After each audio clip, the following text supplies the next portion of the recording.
Voilà, frères et sœurs, nous avons cet évangile qui fait suite à celui de dimanche dernier. Dimanche dernier, vous vous souvenez, c'était l'évangile des ouvriers de la 11e heure, ceux qui ont été embauchés jusqu'à une heure tardive et puis qui ont reçu tous le même salaire. C'est une parabole sur l'amour de Dieu, ce n'est pas une parabole sur la justice distributive ou sur le juste salaire, c'est une parabole sur l'amour de Dieu qui est le même pour tous. Que je sois embauché à la première ou à la 11e heure, l'amour de Dieu est égal pour tous. Il est venu offrir le même salut à tous. Aujourd'hui, c'est toujours dans la même veine, sauf que là, Jésus enfonce un peu le clou, si je puis dire, sans mauvais jeu de mots. Il enfonce le clou au sens où il dit, mais il risque d'y avoir un moment où c'est trop tard. Et donc là, il s'adresse aux Juifs en disant, vous avez reçu la parole de Dieu par les prophètes, vous êtes ceux qui ont dit oui, comme dans l'évangile d'aujourd'hui, mais en refusant de croire Jean-Baptiste qui est venu vous parler, vous avez dit non. Par contre, les païens, les nations païennes vers qui je suis venu annoncer la bonne nouvelle, elles qui au départ ont dit non, en accueillant la parole de Jean-Baptiste, on dit oui. Donc quand Jésus parle de celui qui dit oui puis non, et non puis oui, vous me suivez ? Oui puis non, c'est la première alliance, c'est le peuple hébreu qui a refusé de croire, alors qu'il avait reçu les promesses, le oui au départ, et ceux qui disent non puis oui, c'est le peuple greffé sur l'Olivier franc, c'est nous, d'origine païenne, ceux qui ont reçu l'héritage de la vie éternelle. Le Christ est venu apporter un oui pour tout le monde. Et ça, donc je vous renvoie à l'évangile de dimanche dernier. Nous sommes tous appelés à recevoir la bonne nouvelle du Christ, mort et ressuscité. Pas plus les Juifs que les païens. Tous sont promis au même héritage, à la même foi, au même royaume des cieux, parce qu'il y a un seul et même Père pour tous, à l'origine de tout, et qui conduit tout le monde à la perfection. C'est pour ça que l'évangile précise un petit verset qui peut passer à la trappe, mais qui dit « Puis le Père alla trouver le second ». Le second, c'est en fait nous tous issus du paganisme, c'est-à-dire non-juifs. Il alla trouver le second et lui parla de la même manière. Il lui parle de la même manière, ça veut dire quoi ? Il lui adresse le même contenu, le même salut, les mêmes promesses, la même espérance. Alors du coup, c'est une bonne nouvelle parce que, à la lumière de la première lecture, il nous est rappelé que, d'une certaine manière, il n'est jamais trop tard. Tant qu'on est vivant ici-bas, il n'est jamais trop tard. On peut toujours se retourner vers le Seigneur, se convertir, et un acte de charité, comme dit l'Écriture, notamment Saint Pierre, dans l'une de ses épîtres, couvre une multitude de péchés. Mais la première lecture dit ça va dans les deux sens. Et c'est là que ça gratte un peu plus pour nous. Quand vous relisez la première lecture, il y a quelque chose il y a un côté un peu révoltant. Alors, et Dieu dit, ne me dites pas que c'est moi qui suis injuste, c'est vous qui êtes injuste. Et il prend l'exemple de celui qui a une vie droite et puis qui à la fin se détourne à cause de son mal et il meurt dans cet état, dit Ézéchiel. C'est à cause de son mal qu'il mourra. Et puis, il prend l'exemple inverse de quelqu'un qui a eu une vie dans le péché et qui, à la fin, se détourne de son péché, entre dans la justice, se tourne vers Dieu, et celui-là vivra. Alors, dans un sens, on est tous d'accord. Vous voyez de quel sens je parle, genre, bon larron. Dans l'autre sens, on est un peu gêné, quoi. En disant, attendez, quand même, si j'ai fait plein de choses belles dans ma vie, si je dérape à la fin et paf, je meurs. Mais c'est pas ça en fait. Le Seigneur n'est pas en train de nous guetter pour nous prendre, paf, au mauvais moment. C'est pas un radar qui va vous prendre, là vous avez dépassé la vitesse autorisée, et paf, vous êtes pris. La main dans le pot de confiture, comme si Dieu se réjouissait de ça.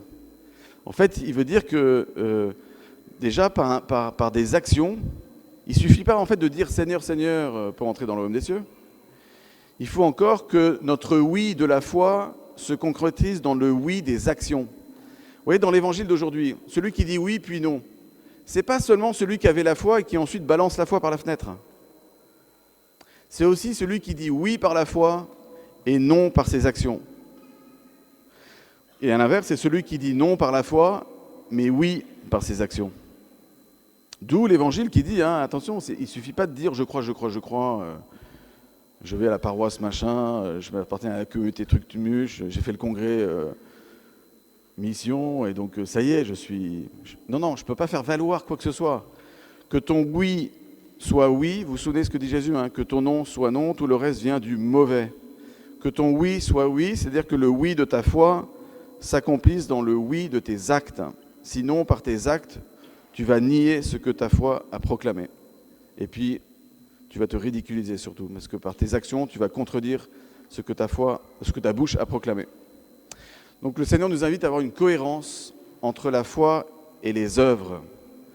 Ce n'est pas simplement une cohérence entre la foi qui ne va pas changer, dire oui un jour et non le lendemain, mais c'est aussi avoir une cohérence jusqu'au bout, d'où la première lecture qui éclaire l'Évangile. Ce n'est pas simplement dire oui je crois et puis après dans mes actions je vais le renier, mais d'avoir les deux ensemble.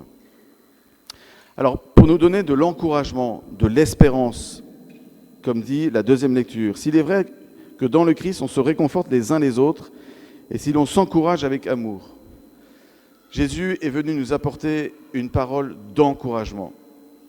Toute l'Écriture est une parole d'encouragement. Même les pages qui sont difficiles, même les pages qui grattent un petit peu, sont toujours données par Dieu pour nous encourager. Quand vous lisez l'Écriture, dites-vous quelle est la parole d'encouragement que je peux recueillir aujourd'hui. Une homélie, normalement, une bonne homélie, doit être une parole d'encouragement. Si vous sortez d'une homélie en vous disant dis donc, je vais me tirer des balles, vous avez le droit de dire au prêtre, tu as tout foiré dans ton homélie. Dites-lui gentiment. Mais une bonne homélie, une bonne relation avec Dieu, une bonne confession, une bonne messe, nous aide à ressortir encouragés. C'est vraiment ce que dit saint Paul. S'il est vrai qu'on se réconforte les uns les autres, si l'on s'encourage avec amour. Quel est le réconfort d'aujourd'hui ? Il y en a plusieurs, j'en retiendrai un seul. C'est celui de Dieu qui oublie nos péchés. Retenez ça. Dieu oublie nos péchés pardonnés, nos péchés confessés. Dieu les oublie. C'est le sens du psaume. Rappelle-toi, Seigneur, ta tendresse, ton amour qui est de toujours.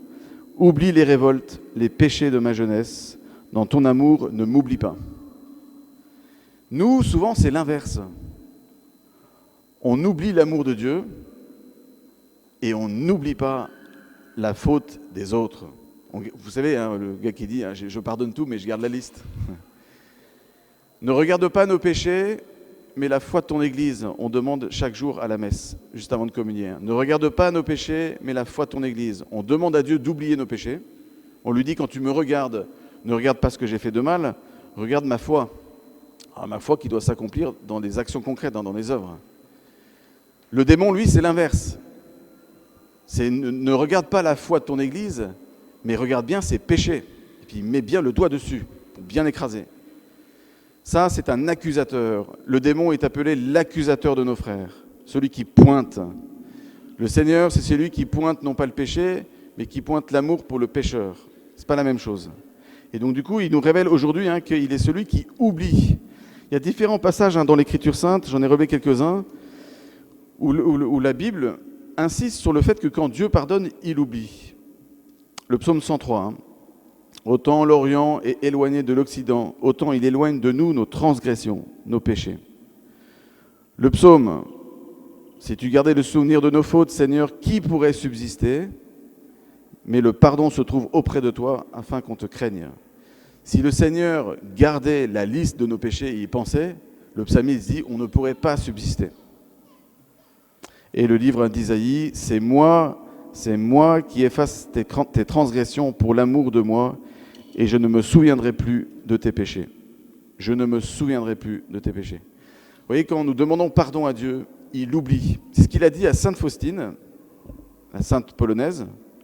Quand je pardonne, j'oublie. Il a dit ça. Quand je pardonne, j'oublie. Pourquoi Dieu oublie? Alors, d'une certaine manière, on peut dire, non mais c'est pas possible, parce que Dieu est omniscient, donc il sait tout, donc il n'oublie rien. Bon. En fait, la mémoire des péchés, pour nous, c'est nécessaire. Pour Dieu, c'est inutile. Pour nous, c'est nécessaire parce que ça nous aide, non pas à garder une tablette de vengeance, ça c'est l'œuvre du diable, mais ça nous aide normalement, à ne pas retomber dans le péché. Le souvenir du péché et du pardon reçu, normalement, doit nous aider à nous amender, à mieux faire demain. Le souvenir du péché d'hier me permet à mieux agir aujourd'hui et demain. C'est pour ça que la mémoire nous aide là-dessus, normalement. Hein. Il faut purifier d'autres aspects de la mémoire qui peuvent nous écraser. Mais la mémoire des péchés pardonnés est une aide pour avancer. Dieu n'a pas besoin de ça, il est parfait. Il n'a pas besoin de se souvenir de nos péchés, ça ne sert à rien pour lui. Du coup, c'est en ce sens que l'Écriture dit, Dieu oublie nos péchés. Parce qu'il ne veut pas s'en souvenir. Il ne veut pas s'en souvenir, ça ne l'intéresse pas. Ce qui l'intéresse, et la seule chose qui l'intéresse, c'est l'amour que nous avons pour lui et pour les autres. Pensez au passage de Jésus qui rencontre Saint-Pierre après la trahison, la triple trahison de Saint-Pierre.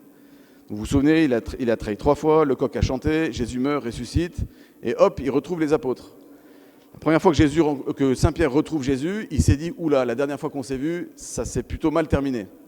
Donc je vais m'en prendre une. » Jésus pose cette triple question, qui est très célèbre, hein, qui va guérir la triple trahison de Saint-Pierre. « Pierre, est-ce que tu m'aimes plus que tous les autres ?» « Ah bah oui, Seigneur, tu sais tout, tu sais que je t'aime. » Par 3 fois, Jésus va guérir cette plaie purulente qu'il a fait créer par 3 fois.